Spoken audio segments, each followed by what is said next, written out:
A very warm welcome to everybody who's watching today, and thank you for taking the time to join us, which is very much appreciated.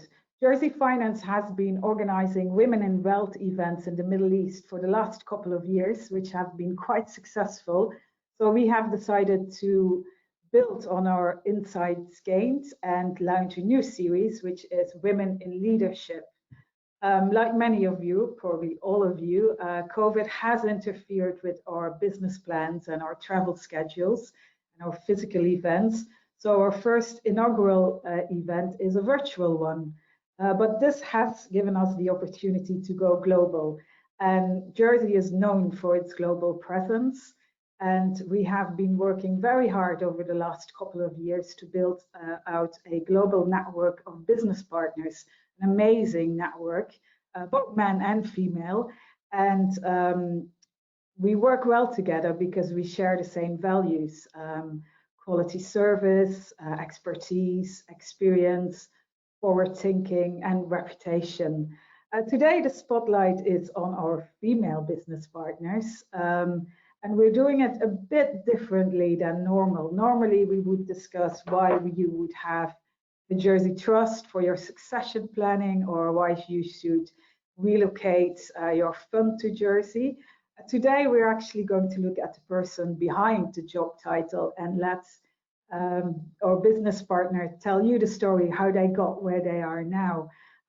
When I was talking to each and every one of them, I felt very inspired and very positive after the call, which is a big ask in 2020. So I hope you will get the same positivity and inspiration after this webinar.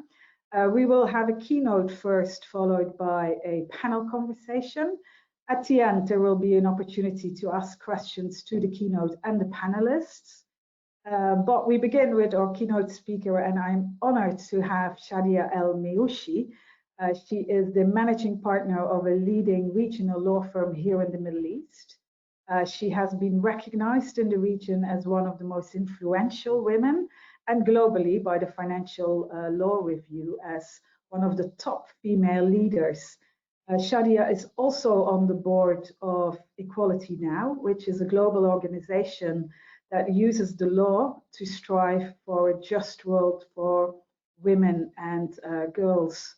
Her full biography is on our events website, but rather than me telling you about her, I'm going to let her tell you her own story. So without further ado, Shadia El-Meushi.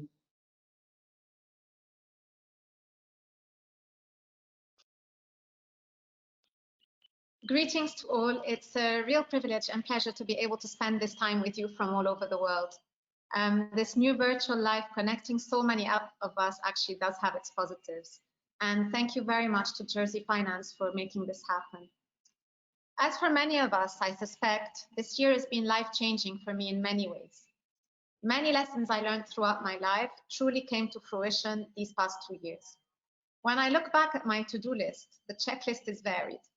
From managing the law firm in Lebanon and Qatar through the Middle East and through the economic crisis, to dealing with COVID-19 and all its ramifications, to supporting a multitude of companies and NGO boards that I sit on with the various struggles in these times, to being an active participant in the revolution in Lebanon to fight corruption and injustice, to parenting, and last but not least, to becoming a teacher as I assist my kids in online schooling. This last one really not being my forte, and I would even credit myself with a massive fail on that one. It's been a complex and busy year, to say the least. But this reminds me that one of the skills that we women practice best is that of multitasking. And while we may end up doing little to perfection, we can still achieve excellence covering many different actions if we balance by delegating and by empowering others as much as possible. But I really do want to credit us with at least multitasking perfectly. To give you a bit more substance about this past year, I come from Beirut, Lebanon. Life has never been easy here, but this past year alone, I've experienced hardships, some of which have probably been experienced by many of you worldwide, others more specific to Lebanon. Capital controls placed illegally by banks have prevented us and depositors from accessing freely our life savings and from using our own money as we please. and it's prevented our businesses from running the usual way. And I spend many hours of my day dealing with issues of payments and juggling with multitude of currency rates and structures simply to be able to do basic things like pay employees' salaries and pay foreign suppliers and do the everyday basic things. The collapse of the Lebanese economy has led to more than 50% unemployment in Lebanon and 80% devaluation of our currency. We live and plan literally for the next day as uncertainty plagues us. My team at the law firm and I are amongst the lucky survivors until now who have not had to terminate our employees and who are still able to pay them full salaries. To add to all that, COVID-19 that has a huge impact, it's caused a large loss for businesses and for the country, and it's also affected the remaining markets in the region and worldwide, which means all of our firm's markets have been affected, in particular our two key offices in Lebanon and Qatar. As prices for the basics have skyrocketed, many have been thrown in poverty, leading to hunger, to desperate fathers throwing their babies in the sea, to teenage girls carrying babies lying on pavements and begging for money, to adults ending their lives or setting fire to themselves, to thousands of businesses closing and many more thousand bright minds leaving my country. The revolution has also not been easy. We were shot at multiple times, we were gassed a few others by our own people, and until now, we have not succeeded in bringing the real change that we wish to bring. And then to top it all off, as if it were not enough, the August 4 blast left more than 200 dead, thousands injured, and 300,000 homes destroyed, with the capital city and my home in a state of apocalypse. And now the rains are arriving, leaving many in the cold without roofs or walls, and with the poor weather, buildings are collapsing, taking more lives with them. I was in my home less than a kilometer away from the port when the blast happened. I was with my husband and my two kids and the ladies who helped in the house. I was catapulted 4 meters and slammed into a cupboard. My children were left with severe traumas that they experienced until today, more than 3 months after. And my husband nearly lost his life that day as a wall and the entire metal frame of a large window in our apartment came crashing down on his head. He had cranial fracture, 2 hemorrhages in the brain, but we were able to carry him to the hospital that night on time, and he was miraculously saved. Yet as I look back at this year, or even as I face the strenuous road ahead, I can't help but be grateful and appreciative for the lessons that I've learned, for the great magic that I've experienced, for the hopes that I continue to nurture. I'll try to convey some of these through words that have been at the forefront for me. One of these words is women, not surprisingly. I'm proud of being a woman. My life has been shining with powerful images of pioneering women, brave and courageous women. One recent image that I can't forget is that of the women in our peaceful demonstrations, forming the first and front rows to protect the remaining demonstrators in the face of an army with weapons, of thugs charging at us, holding up our flags bravely or sitting down with our backs turned to them to show them that we actually come in peace. Women have been the stars of our revolution, not just in Lebanon, but everywhere. Women are increasingly a symbol of the fight for justice and equality. Women leaders are proving to the world the grace and the determination with which they make change. You've only to see the countries led by women through the COVID crisis and how they fared, or women who have led peace negotiations, or women winning Nobel Prizes, to witness the importance and role of women as agents of change, particularly in the Middle East, where they continue to be discriminated against, yet they shine so brightly. The second word that I want to highlight is that of resilience. This year, I've understood how important it is to balance resilience. Until now, I had taken much pride in the fact that I'm highly resilient, a boarding school child since the age of 8, educated away from my parents in a different culture, different language. I quickly learned to stand on my own 2 feet and understood the power of being an independent woman in the world today. Having lived and worked in Lebanon through civil war, bombs, garbage crisis, failed states, corruption, and all the rest, and in different countries and worlds, in Canada, England, France, the US, Cyprus, and Lebanon, you become a master of resilience. So while this is good, I've learned that too much resilience makes you accept the unacceptable. It makes you accept and live beside injustices. It makes you adapt when you shouldn't. You become overfunctional and you lose a most essential asset, vulnerability. I learned the importance of balancing your resilience and your adaptability. As lawyers and women in the business community also, this is fundamental. We're guardians of law and justice, and we should live to use our platforms and our privilege at the service and protection of others. And there are issues we should simply not adapt to. Also, we should not stop wherever that injustice is, even if we're not affected by it directly. Or so we think. This year, I learned that the price of being a successful citizen in the private sector or in civil society while turning a blind eye to a failed government has a huge price, even for you.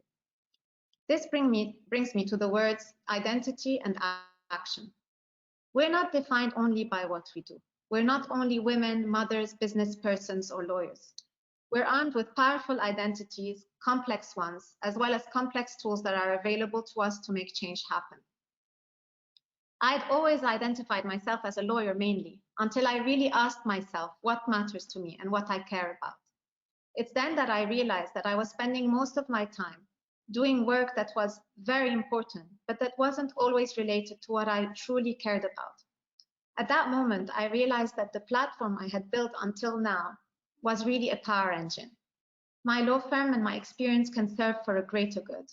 We now provide more than 15% of our time at the firm pro bono to serve the community in various areas that I'm passionate about, like education, youth empowerment, health, leadership, policy, environment, human rights, and entrepreneurship. Every member of our team must live by this mission and are evaluated as part of their KPI on giving 15% of their time to community. I was so impassioned with education that I co-founded an edtech company called Leap Learner in China, now India, Middle East, and Africa, that provides self-learning skills and coding lessons online. We have a powerful CSR platform called iCoding.org that provides coding courses for free, with more than 1 million users currently, going up to 5 million in the next couple of years. I did this with minor or close to no experience in technology or in education at that time. That's why I say that our identities are vast and the actions that can arise from them are limitless. We must use our platforms for the greater good and really model our actions to what speaks to our hearts. Another tool that I consider essential for the coming times is technology. My life and mindset changed significantly when I attended the executive program at Singularity 5 years ago. Words like abundance, exponential thinking, moonshots have invaded the way I strategize. Today, the world is facing huge societal challenges, and technology can be a fundamental tool to resolve these challenges at scale. With exponential thinking, any solution today that is digitized can eventually be replicated at zero marginal cost and made available to all. Understanding the power of new technologies and incorporating them in the work that we do, in the products and services we deliver, can make us grow at scale and can make our impact exponential fold. And now to the magical ingredient, collaboration and our networks. The power of collaboration and networks has never been so important. As the world has faced crises, as my country has collapsed, as the blast ripped through my life, I'm here and I am where I am because of collaboration. The most recent images present in my mind are those of the stranger who drove me and my passed out and bleeding husband to the hospital. The doctors and nurses working in destroyed hospitals with patients on waiting room desks and chairs. So many persons had flocked to the hospitals, including the 1,000 hospital employees who had been fired a few weeks before. The foreigners who rose up to protect Beirut and to send help, those who flew in without any links or family just to help. There's no other. Those words kept ringing in my ears as the entire world came to support Beirut through its trauma. And again, as in many countries, the social contracts are breaking and the government is failing to support great parts of society. It's collaboration, local, regional, international, that has been helping us through and that will help us resolve the greatest societal challenges still ahead. Collaboration and collective resolution of problems. And here I am reminded that women lawyers and women in business and finance and women, full stop, are powerful players and have a huge role in using our platforms to foster this collaboration at all levels: economic, social, cultural, political, human. Women are the most powerful collaborators, and we must strengthen our networks because we have a role to play in helping others and in helping one another as women also. The next word I want to mention are words that have actually played a large role in my life and that we don't hear enough in the business, finance, or legal community, although women embody this in their leadership, and that's vulnerability, which brings with it compassion and empathy, and which also bring with it proximity and inclusivity. One of the great ills the world is suffering from today is polarity. You've only to see the multitude of revolutions plaguing the continents all over. the tense elections happening worldwide, including the recent US elections. There is no doubt that the world is more polarized than ever and that divisions are haunting us. Due to various challenges, man-made and natural, we have 80 million human beings today that are refugees and displaced persons. We also have countless marginalized and voiceless. From my visits to refugee camps in Lebanon, I can assure you that the life of a refugee is harsh. They live in camps or tents, they have no certainty for their future, poor living conditions. Families in Lebanon survive on less than $2.9 per person per day, and limited job and educational opportunities. 60% of the school-age refugees are out of school. And Lebanon hosts the most refugees per capita in the world. We have approximately 2 million refugees for a population of 4.5 million. That's as if you suddenly had 120 million refugees in the United States. Lebanon can't cope with these refugees, but we must, because we can't leave anyone out. And this is a perfect example where collaboration and inclusivity are so important. I want to deliver a message that every person, every entity can make a difference. We can revise our purpose and our mission so that we include the marginalized and the refugees. If every NGO, every company, every government were to incorporate the support of refugees or other marginalized people into all their programs, this would be a huge step in the immediate term. We can also give a voice to the voiceless. All of us here speak in panels and are offered platforms to speak like the one I was offered today. I make it a point to use every opportunity that I'm given to speak up for those that have no voice. And that brings me to an important word, motherhood. And I don't mean motherhood in the strict sense of a blood parent, but in the largest sense. All of us women, I strongly believe, are blessed with the gift of motherhood. I recall reading that motherhood is a glorious life force, an act of infinite optimism. It's the fuel that enables a normal human being to do the impossible.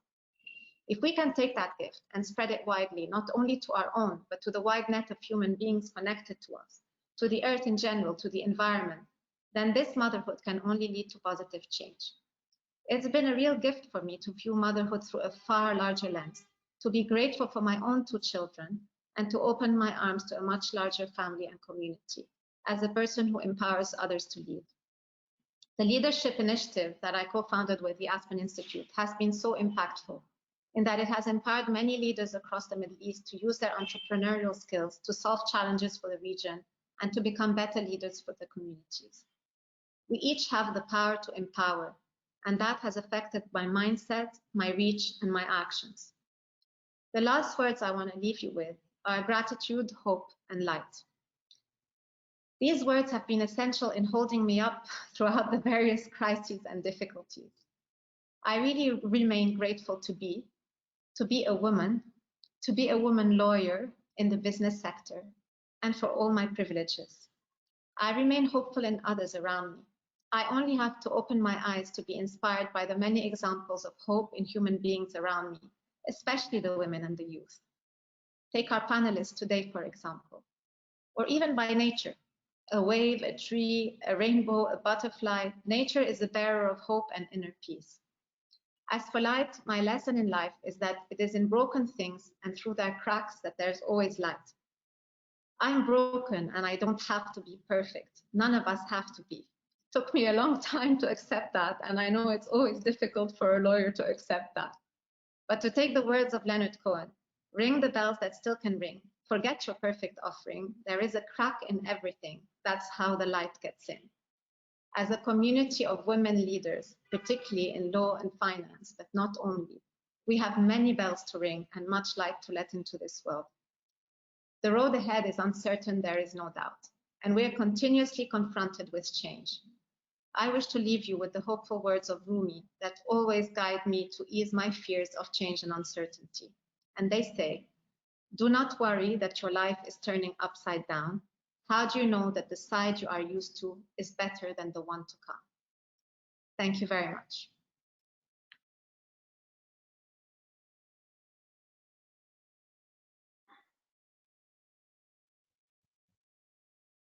Well, thank you, Shadia, for sharing such a personal story with us. And I'm happy you and your family doing well. I find it quite a moving speech. But we're going ahead with the panel now. For the audience, you can ask questions. You can already submit them in this chat for both the panelists and the keynote speaker. And we will go into Q&A after the panel session. Unfortunately, we have to start with some sad news. The Prime Minister of Bahrain passed away last week. So unfortunately, Butena, who was representing the GCC, is not joining us today. But I have three amazing women here, and we've got Hetzel based in London, we've got Aisha based in Nairobi, and we've got Jane based in Shanghai. They are partners in their respective law firms, and I'm actually going to let them introduce themselves to you and share their career path with you. So without further ado, maybe Hetzel, you can start. Thank you so much, Anne. Firstly, welcome everyone, and thank you so much for joining us. I have to say I was really honoured when Jersey Finance got in touch with me to join this inspiring event. And it was really a moment to reflect on not only where I am today, but the journey that's brought me here. So my name is Hetzel Sangvi. I'm a tax partner in a law firm in central London. It's a fantastic law firm with a beautiful history, 108 years old, so very traditional, full service, and its heart is in the litigation industry. For me, I'm not just a tax partner of a law firm. I am a mum, a wife. I am from an ethnic minority to an immigrant family, born and brought up in the UK, so a lot of privilege around me, but yet lots of challenges along the way. For me, my career sort of started off at Grant Thornton in tax investigations, and I moved on from there to Edwin Co, where I have really sought to grow a multidisciplinary practice, focusing on tax advice, but growing something that I'm passionate about, which is within the Indian community and looking after global Indian families in particular. In terms of where the UK stands compared to many other jurisdictions, especially represented today, I would say that obviously I'm very fortunate to be located in a jurisdiction that is very progressive, that promotes gender equality, and we do see a lot of women in excellent positions of leadership and power, and that's really inspiring. But I wouldn't say that it's without its own challenges. So my first recollection of building a network or going to a networking event was a sea of men, at least a foot taller than me.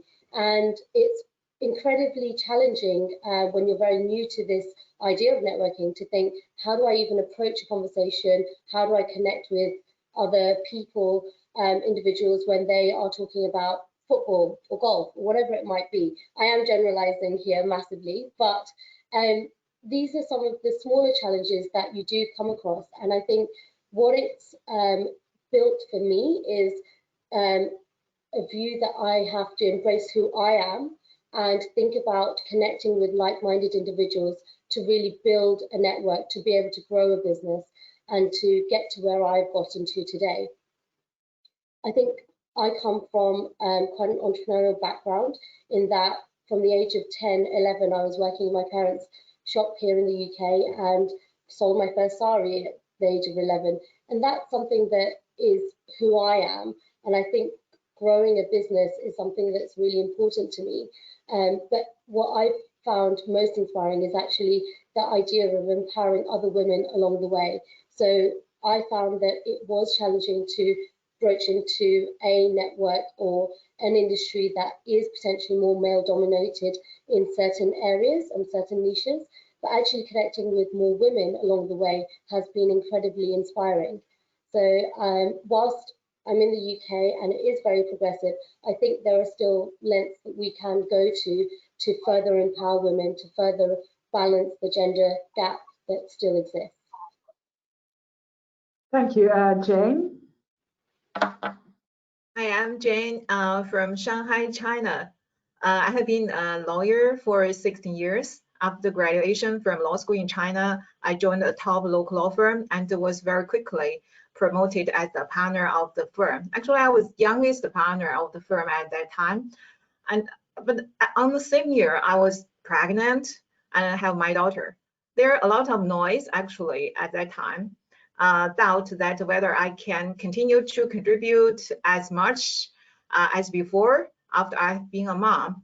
But after I finished my maternity leave and returned to the office, and everyone found out that actually after being a mom, I became more mature and I can more properly handle the client's work. When my daughter was 2 years old, I went to New York, enrolled in Columbia Law School for my second master's degree. And of course, I brought my daughter with me and spent an amazing but challenging year on Columbia campus. After came back to Shanghai from New York, at the same year, Deloitte started its legal practice in China. The idea is that to provide integrated solutions to clients. That idea attracted me a lot. So I joined Deloitte Legal for 5 years and then changed to PwC Legal for till now 2 years. So overall speaking, I keep changing and growing up along with my daughter. This is my story. In terms of China, you all know that China has become the world's second largest economy. The fast economic development actually has produced a lot of economic opportunities for women in China. And according to PwC's report in 2019, China has continued to have a very high female labor force participation rate, that is 69%, and also very high female full-time employment rate, that is almost 90%. And one interesting observation is, according to China's official statistics, actually now there are more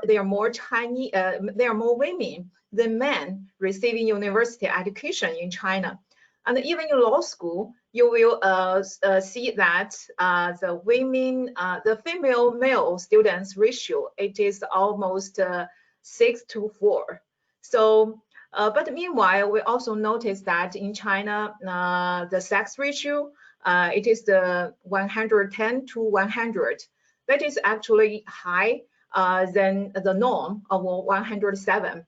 And also the traditional gender norms, like to place more household and child rearing responsibilities on women. That is still very pervasive in China societies. Although that in some developed area of China, like the city I'm living, Shanghai, if you visit a Shanghai family, you will find that in most cases, it is the husband who is busy in the kitchen. So I'm pleased to see the developments in terms of gender equality in China, but obviously we still have a lot of things to do. Thank you. Thanks, and Aisha? Hi, everyone. Greetings from Nairobi, Kenya. Lovely to be on this panel. So I'm head of disputes at Anjarwala & Khanna, which is the largest corporate commercial law firm in East Africa. I'm dual qualified, so I'm qualified in Kenya, and also I'm a solicitor in England and Wales, and I worked in England for 12 years. What attracted me to litigation was because when I was doing a holiday internship, I worked for this very senior male partner, and he told me that women were not good at litigation because they cried in court. So, you know, then and there on the sidewalk, I vowed to myself I was going to become a litigator and I was going to prove him wrong, and I wasn't going to burst into tears, which I haven't done so far. So that was what attracted me. I think if he had told me I would have been good, I would have done something else, actually, because I do like a challenge. I'm fortunate in my law firm that we are very meritocratic. So we actually have slightly more females than men. We have 56% female staff. At the leadership level, we have 9 out of our 17 partners are female. And we also have a female chief of operations. So at a leadership level, we're quite strong. And I think this type of diversity must be driven from the top. because there's no point saying we have 56% females and they're all, you know, tea ladies and janitors. So I strongly believe that the representation must be reflected at the top level. In terms of Kenya, we're doing quite well in our region, but there's a way to go. So one of the things that's different is that our new constitution, which we passed in 2010, has an aspirational requirement that at all levels of the government that we have at least 1/3 representation of women. And there's actually currently a legal challenge to the legitimacy of our parliament, because our parliament doesn't have 1/3 members of parliament who are female. And actually the Chief Justice has advised the President to dissolve Parliament. So this is a huge issue for us politically. There's really no appetite for the MPs to go home. So it's really interesting to see that being sort of fought through the courts. And what happens in Kenya is we actually have a lot of legal challenges to public appointments. So recently there was a panel that was formed and it was actually struck down by the courts because it didn't actually reflect the 1/3 rule. So we didn't have a sufficient number of females. And the other thing that tends to happen in Kenya is if you have two positions at the head of an organization that is public, if the head of the organization is of one gender, then the deputy must be the other. So for example, we have a male Chief Justice and we must have a female deputy. So that's the current position, or vice versa. So that's quite interesting because you don't find that in other countries. And we're also very litigious. So we litigate all public appointments on these types of issues of diversity. So it's an interesting place to be. Thank you. Oh, that's very interesting to hear, and that's actually very, I think some other countries could follow that example. The cliche question I always hear on these women's events is always, what are the challenges you had when you were going through your career path? So I want to make it positive today and actually ask the opposite. Has it ever been an advantage for you to be a woman? And if you have stories about that. And I believe, Aisha, you had a story about that. Yeah, okay, so I'm in a very male-dominated environment. I'm the only head of disputes I know that's female in a large law firm. And it's fantastic for me because I must say that wherever I go, people always remember me. I always stand out and I don't have any problem. In fact, I'll go and I'll remind somebody, oh, I think we met. And they say, oh, no, you're Aisha, I remember you. So this is very helpful. So when I go to court, judges always remember me. They call me by my first name, which is a little bit informal, but I've decided not to take an issue with it. And I actually think it's a big advantage to stick out and not to blend in. And the other thing that works in my favor is when I do meet my male colleagues who tend to be older and gray-haired, they always talk to me like I'm their daughter. And they always actually say to me, you know, Aisha, I would never do this to you because you're like my daughter. And that's when they're stabbing me in the back. And I know this. And they do tend to underestimate me because they think I'm really young and I'm really naive. And it's very helpful to be underestimated. Your opponent is not as likely to prepare as well. And when they, if I say something to them that's surprising, that shows I know what I'm talking about, and they become aggressive, actually it plays really badly. It looks bad. It looks like they're bullying me. So from my perspective, it's extremely helpful. I love sitting on panels where I'm the only woman. I love going into a room. I'm often in boardrooms and I'm the only woman there. And I won't necessarily say a lot, but when I say it, people will tend to remember that, oh, she made that comment. So in terms of sort of making an impression, I think it is helpful. And I've never personally seen it as a disadvantage. I think if I went into a room and everyone looked like me, I think I might struggle a lot more to make a good impression.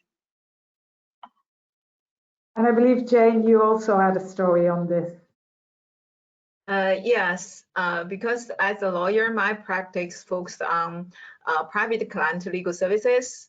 I do trust and estate planning. I do family governance advisory, prenuptial, postnuptial agreement. Such things actually very personal and very easy to lead to conflict. But fortunately, as a woman lawyer, we are often considered fairer, more reasonable, but less competitive. So therefore, it is very easy for us to earn the client's and his or her whole family members' trust. So after you try to stay in a more neutral position, you can easily influence your clients and his families to help them navigate the whole family members to find a solution, sometimes by themselves. Meanwhile, because we have the very first-hand experience to be a daughter, a sister, a mom, and a wife, such life experience is very helpful while I do my practice. So because I know the roles and also be such roles, I'm the problem solver of the family, so I can help the clients to achieve their goals, the family harmony. So I'm proud to be a woman actually in my practice. Thank you. That is great to hear. And the next question, and I'm always a bit mad because a man is never asked this question, and it does take two to make a family, but it's how do you balance your career with your family? And I would like to go to Hetzel actually, because I know that you had a family when you were applying to be a partner. So it would be interesting for the rest of us to hear about your story, and especially the timing of your story. Thank you, Anne. Yes, so from my perspective, I applied for partnership at Edwin Co. At the same time that I was pregnant, and it was quite an interesting decision to apply at that point because I think the odds were stacked against me, and the perception, even for me going into that application, was that actually it's unlikely to happen for me now. But my view was that I've built up so much momentum and been putting in such incredible hours, developing a network, seeing such growth, and I was on a good trajectory then. And my concern personally was that after starting a family, as much as my career would always be incredibly important to me, I knew that I would be juggling more. I knew that my time would be split amongst more priorities. And I think I took the view that actually I do have the business case as it stands today. And if it's assessed on the merits of the business case, irrespective of being pregnant, then, I wanted to really go for it. And I'm really sort of proud of the fact that I am at a law firm that really was able to assess my application on the merits of its application without taking into mind that I was pregnant at the time, or being concerned with the fact that I would take maternity leave, and when I came back, how would I manage?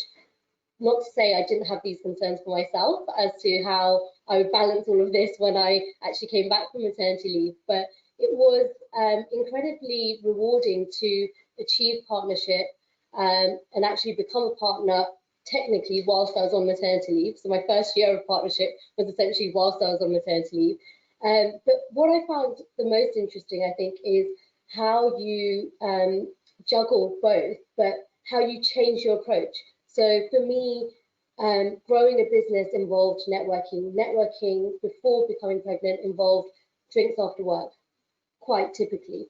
That quickly transitioned into breakfast meetings and more sort of one-to-one meetings with women and men. And the interesting part for me, and where I saw a really surprising positive spin, was that actually men were really interested in understanding how I was balancing things. So when I came back from maternity leave and I was still, pushing for a breakfast meeting as opposed to those drinks after work so that I could get home to my baby, it was really interesting to see men really sort of valuing the family life and career life balance more so than I anticipated or expected from men to sort of appreciate.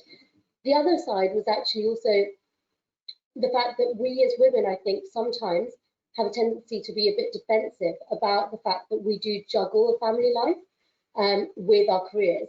And I think personally, I was very defensive. Even when I was telling people I was pregnant, be it people I was working with, clients, I was very quick to sort of be like, oh no, but I'm still in the office all the time. And when I came back from maternity leave, I was very quick to explain why my sort of childcare arrangements meant that it wouldn't impact how much I could look after you as a client, or how I could deliver, or how I could continue to be present in a work context. But actually, I think there is an understanding and an appreciation actually from whether it's clients or referrers to break things down to a human level. And that's something I think I've learned the most, that actually to really build relationships and to build value with those that you're working with, breaking things down to a personal level actually isn't necessarily a barrier, and making things more human, as it were, can actually help you develop a relationship, as opposed to seeing it as something that's negative or something that's going to hold you back from pushing your career forward, or sort of bettering your ability to look after clients and your career. Thank you.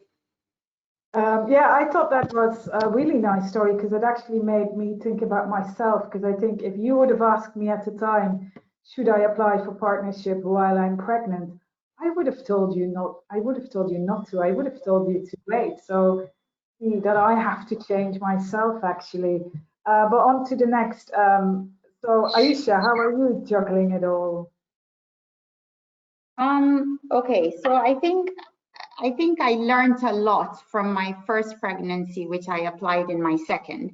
So I think the mistake I made when I came back from my first maternity leave was I actually went back part-time. So I worked 4 days out of 5, but they gave me the same caseload. This is in England. And so I was getting paid less, and I was doing, I was running around like a headless chicken, and I was extremely unpopular with the secretaries, because everything I had was urgent, because I had 1 less day to do it in. And also mentally, the partnership decided that I probably wasn't on the fast track. So what I decided to do was, I was very comfortable where I was, and I decided that wasn't healthy for me. So I got myself another job at a much more, I was much more ambitious. I moved jobs. I went specifically to work for a firm that had really, high targets, and I decided to prove myself again. And after the second time I came back from maternity leave, I came back full time, because I knew they would give me as much work as before. And I volunteered for extra duties, which people found a little bit surprising, but at least I didn't have that sort of mental impression that was being created at a senior level, that I somehow was less committed to my career. So actually, I found that being a mom made me much, much more ambitious. And I decided, I had these 2 girls, and there was going to be nobody else to show them what could be done except for their mom. So I had to sort of do it.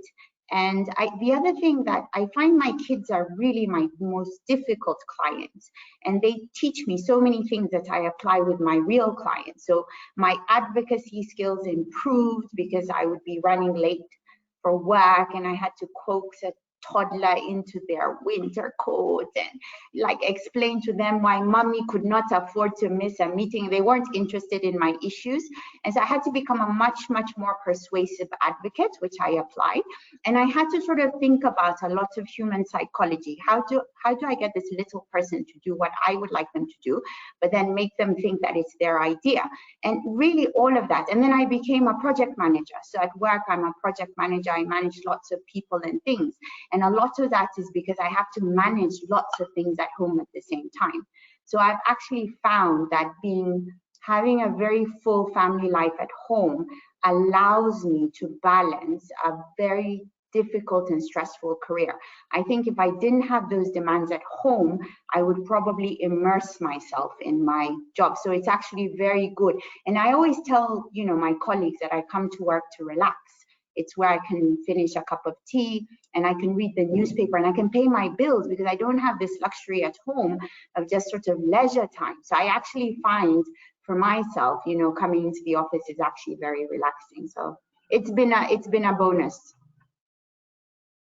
That's very good to hear. Over to the next question. And when I was thinking about questions for today, I remembered about networking, and we always talk or hear talking about the Old Boys Club. So I looked it up in the dictionary.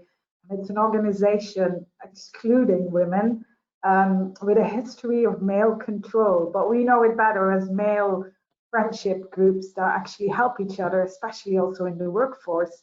And I looked in the dictionary for the Old Girls Club. It doesn't exist in the dictionary. Does it exist in real life? Are we doing enough to help each other? And maybe Hetzel, I see your head moving. So do you have an opinion on women networking? Thank you, Anne. So I think it's fair to say that there are lots of networking opportunities which sometimes are sort of targeted towards men. So for instance, one example that comes to mind for me is that I do a lot with Jersey and have done for a number of years, and would frequently travel over to Jersey. And I developed really good relationships with a lot of trust companies there. One trust company I'd also introduced to some of my fellow partners at Edwin Co. And it was really interesting when me having the deeper relationship with the trust company, it was my male counterpart that received the invitation to an overseas golf day that they had organised. And completely fair enough, rightly assumed, I don't play golf, and fair enough. But it does sort of, if you look a little bit deeper into it, promote relationships between men. And I think it's quite important in this day and age to really, include and sort of promote inclusivity. But one way of doing that as well is potentially empowering women to empower each other. So women's networking events, I think through my career, I have seen grow in popularity. One struggle that I've come across at attending some women's events is actually this sort of idea that some women prefer to catch up with each other. So it's slightly cliquey at times, dare I say it. And actually, I think it's really important, taking away from that, that we as women have to be there to help each other, like you said. And we can only do that by promoting inclusiveness and sort of really helping others to feel part of the conversation. So I think women's events are really good for in general, because helping women to develop and create networks is fantastic. But I think we've got some way to go in terms of how we approach that, and also sort of how we make that really inclusive, be it from a diversity perspective as well as sort of potentially even from an age perspective. I think there are certain barriers where people know each other well, and potentially utilize an event not necessarily to broaden their network. So attending events and being more open-minded is something that I myself have become more aware of. And I think just becoming more mindful of it helps you to grow your mindset as to how you approach networking in general. And that's been quite an interesting learning curve for me. Thank you. And I believe, Aisha, you had some examples as well of women events you organized or went to in Kenya. Yes. So about 2 years ago, two of our female partners decided to create sort of a more intimate gathering for our female clients, and not only clients, but people we knew.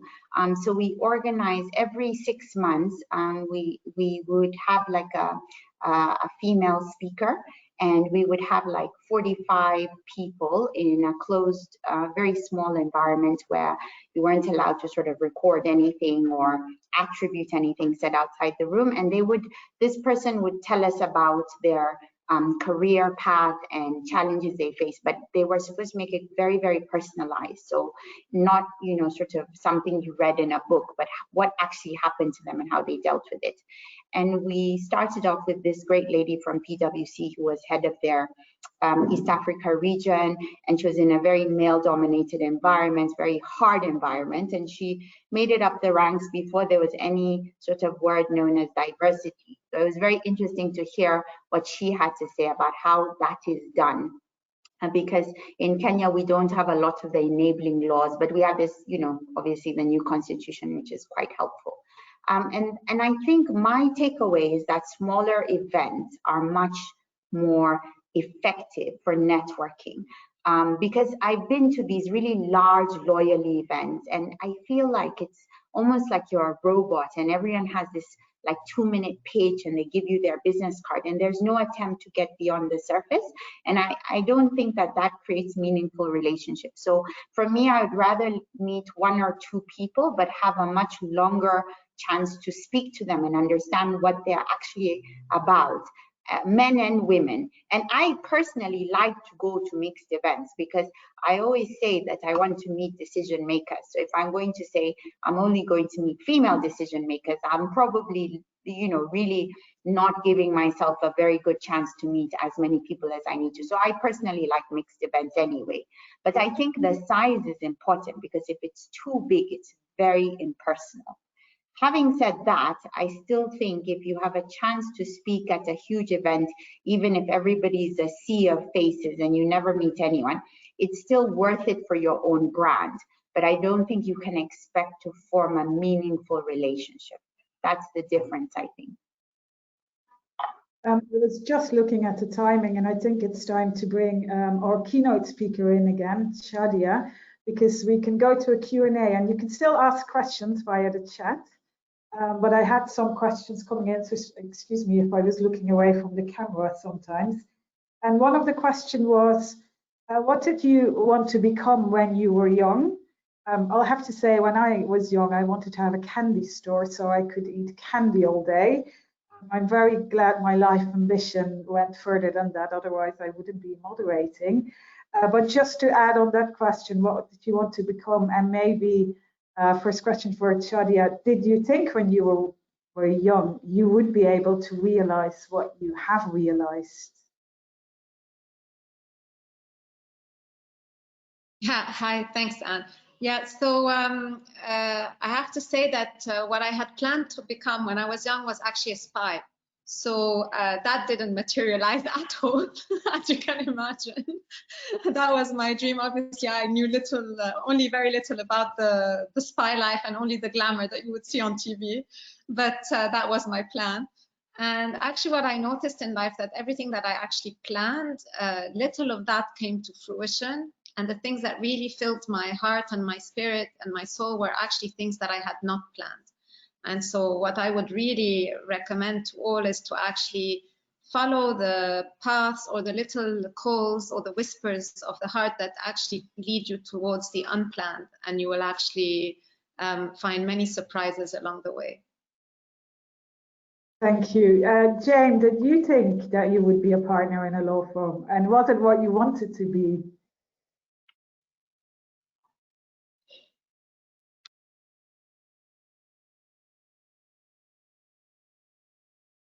I can't hear you. Yeah, I just said that when I was a little kid, my dream is to be a female diplomat. Yeah, finally I become a lawyer, but because I have international experience, I think if maybe one day, if I want to accomplish my dream, I still have a chance. Yeah, and so far being a lawyer, so far being a lawyer, I don't think I'm so successful. I believe that I still have a lot to improve, to do. So yeah, I can do more, do better. Hetzel? When I was a child, I grew up watching a lot of Bollywood movies and wanted to be a Bollywood dancer. So, I mean, definitely not where I ended up.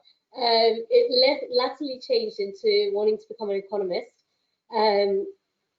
But one thing that I've learned is that whatever your subject matter, what's given me most happiness or reward from whatever it is that I do is actually a little bit less the subject matter and what your day-to-day involves.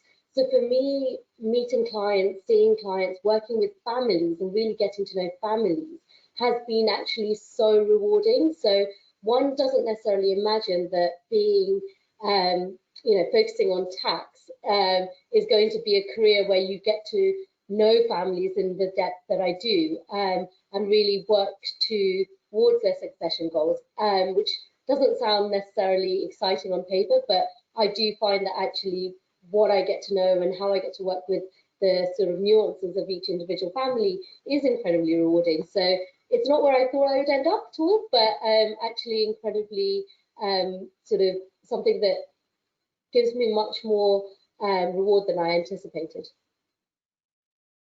Thank you. Another question that came in was actually, well, you're very inspiring to the people listening, and especially to younger girls. But who was your inspiration? And maybe this question for Shadia.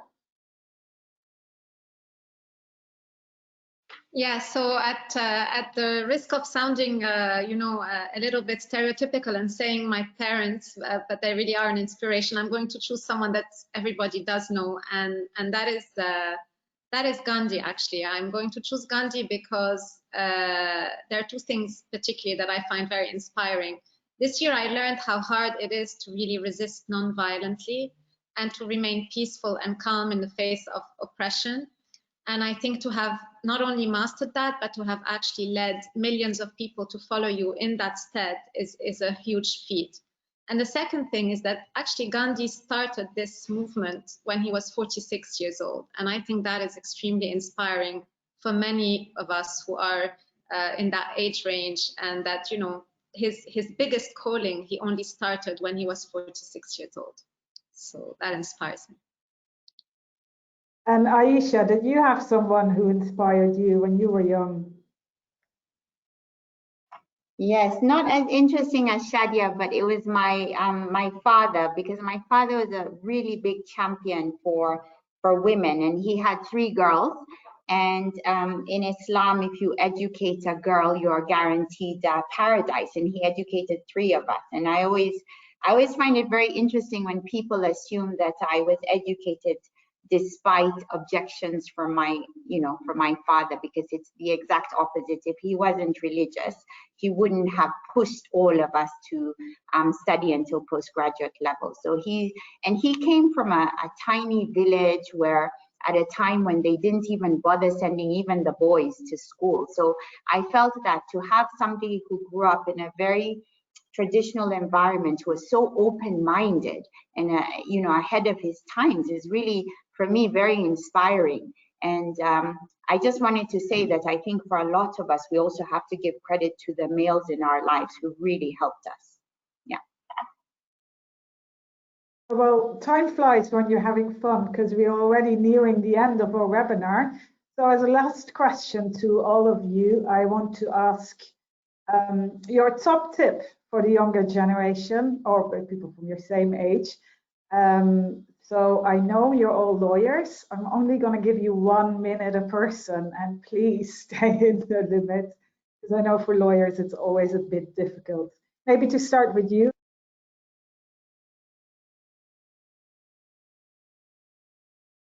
Hetzel, can you start on a top tip? Yes.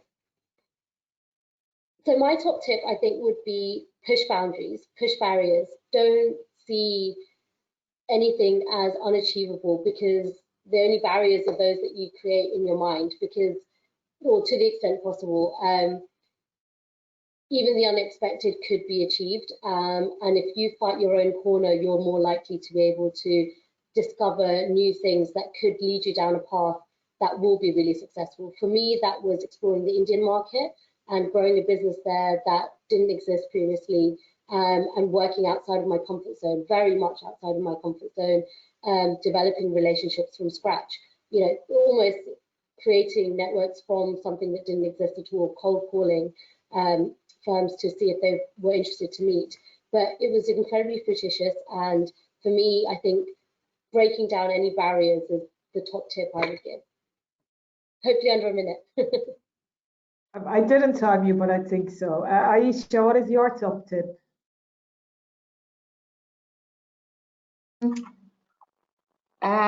It's a little bit about what Hetzel said. I think I would say I've always volunteered to do things outside of my my job description. So wherever I've worked, I've always thought, you know, I volunteered to set up or head the pro bono committee or the CSR committee, or to run an event around the World Cup that allows us to raise money for charity.